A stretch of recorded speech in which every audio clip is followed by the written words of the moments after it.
In My Hero Academia, there are plenty of heroes with different quirks. These heroes' costumes have to revolve around their quirk in order for said hero to work efficiently. Support items also play a big role when it comes to weakening a quirk's drawbacks on the user and can look pretty cool when they are implemented into a costume. The same can also be said about villains and their costumes/outfits. In this brand new series called Costume Anatomy, we are going to be looking at certain hero and villain costumes and support items shown throughout the series, breaking down how they work with either a certain hero or villain's quirk, while also exploring some of the real life elements that go into making certain costumes the way they are, deciding whether or not certain costumes have made an impact on hero society, as well as the meaning behind the way certain costumes are designed, the way they are, and what they symbolize. For the first episode of Costume Anatomy, we are going to be taking a look at Mirio Togata, aka Lemillion's hero costume. As we know, Mirio's quirk Permeation lets him go through anything including his clothes, which was shown to us when he decided to fight all of Class 1A and easily defeated all of them within seconds while naked because his clothes fell off when he used Permeation. So, what makes his costume so special, you might be asking? Well, his costume permeates along with him and is the only piece of clothing that works with his quirk. So,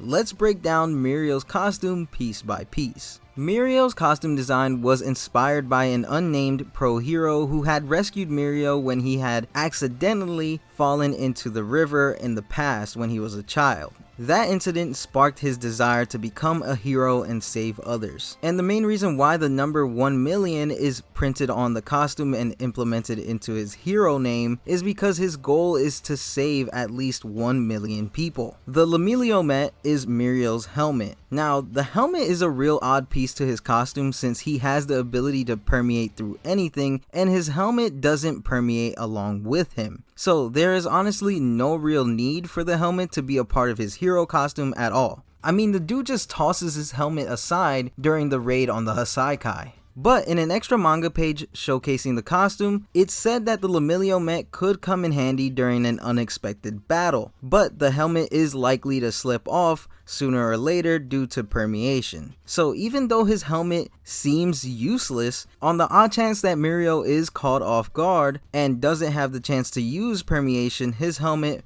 would still be able to protect his face from an incoming attack.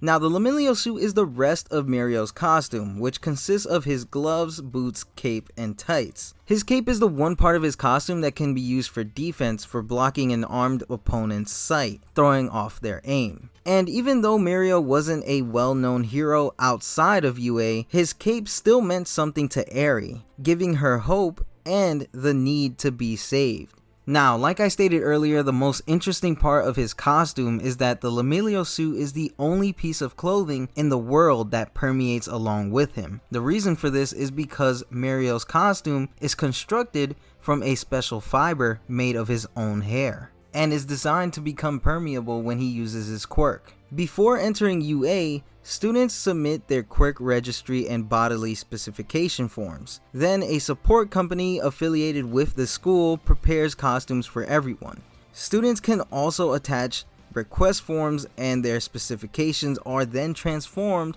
into cutting-edge costumes. It's an awesome system called the Uniform Subsidy that basically grants every student hero costumes. It also just so happens that before entering UA, Mirio had long hair. The support company that made Mirio's costume used his hair and turned it into a special fiber. Since the costume has Mirio's hair in it, whenever Mirio permeates, the costume, except for the Lemillion of course, will permeate along with him. It sort of acts as if the costume is a part of Mirio's body since his hair/DNA is in the Lemillion suit. Now, using human hair in clothing in real life is kind of weird, but it's something that has been experimented with in the past. Just like in My Hero Academia, in real life hair can be used to make clothes, though human hair is not the best fiber to use to make clothing due to its harsh texture. Plus, if you've ever gotten a haircut, the little hairs that get stuck on your shirt can make you pretty itchy. So I couldn't even imagine wearing a full outfit made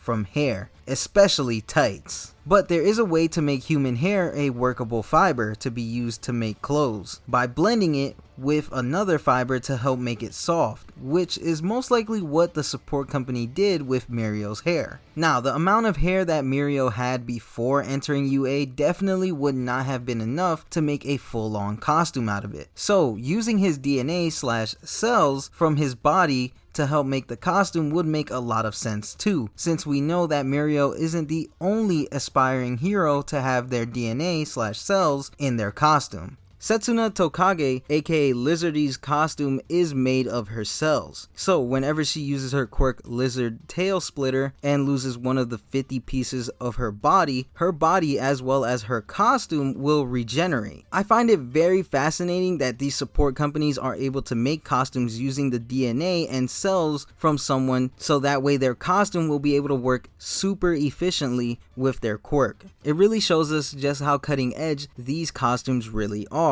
and how high-tech these support companies are as well. Well, that does it for today's video. Let me know what you guys thought of the new series. What should I improve on? Let me know in the comment section below. In the next costume anatomy video, I'll be going over Midnight and how her costume greatly impacted Hero Society. It will be jam-packed with lore about her costume and the world of My Hero Academia, so stay tuned for that. I think it's going to be a very interesting video. With that said, if you enjoyed the video, be sure to Detroit smash that like button below, and don't forget to share this video with your friends. If you want more My Hero Academia content, then be sure to subscribe to the channel with notifications on to join the Showbob's Hero Academia to become My Hero. Doing all of this really does help the channel out a lot, and it's always appreciated. You can also follow me on Twitter at Showbobs5 so we can talk about more My Hero and other anime/manga all day long. Remember to stay plus ultra,